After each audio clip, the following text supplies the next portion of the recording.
এই দুনিয়া কারো না, একদিন সবাই চলে যায়। এই দুনিয়া বড় মোহময়। মানুষ ঘর বানায়, গাড়ি কেনে, টাকা জমায়, খ্যাতি কামায়, কিন্তু একবারও ভাবে না এই সব কিছু রেখে একদিন চলে যেতে হবে। তুমি কষ্ট করেছ এই দুনিয়ার জন্য, অথচ এই দুনিয়াটা তোমারই হবে না। তুমি যত শক্ত হও, মৃত্যুর সামনে তুমি অক্ষম। মৃত্যু তো একদিন আসবেই হঠাৎ করে। তোমার হাস্যোজ্জ্বল মুখটা নিথর হয়ে যাবে। তখন তোমার হাত পা শক্ত হয়ে যাবে, চোখ উল্টে যাবে। তোমার প্রিয়জন তোমার পাশে কাঁদবে, কিন্তু কেউ তোমাকে ফিরিয়ে আনতে পারবে না।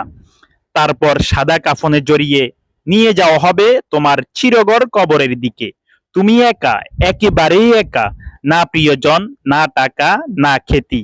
কেউ তোমার সাথে থাকবে না, থাকবে শুধু তোমার আমল।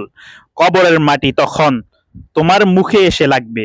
তখন যদি চিৎকার করে বলতে পারতে, হে আমার প্রভু, আমাকে আরেকবার দুনিয়ায় ফিরিয়ে দাও। আমি নামাজ পড়ব, আমি কান্নাকাটি করব, তোমার পথে চলব। কিন্তু আর ফেরার সুযোগ থাকবে না।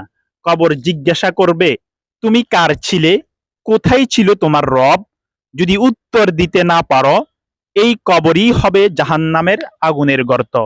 প্রিয় ভাই, প্রিয় বোন, আল্লাহ তোমাকে ডেকেছেন এই দুনিয়ার মায়া ছেড়ে চলো ফিরে যাই রবের পথে। মৃত্যুর আগে কান্না করো, মৃত্যুর পরে কেউ কান্না করলেও তাতে আর লাভ নেই। আজ যাকে তুমি কাঁদিয়ে যাচ্ছ, কাল তারও কবর হবে, তারও মৃত্যু হবে। এই দুনিয়া কারো না, একদিন সবাই চলে যায়। শুধু রয়ে যায় কবরের নিঃসঙ্গতা আর রবের কাছে দেওয়া হিসাব। ফিরে এসো, এখনো সময় আছে। তওবা করো, নামাজ পড়ো, নামাজে ফিরে এসো, কোরআনের দিকে ফিরে এসো। কাল হয়তো এই ভিডিওটাই হবে তোমার শেষ দেখা জিনিস।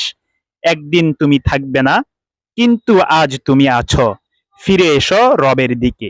প্রিয় বন্ধু, প্রিয় ভাই, প্রিয় বোন, ফিরে এসো রবের দিকে।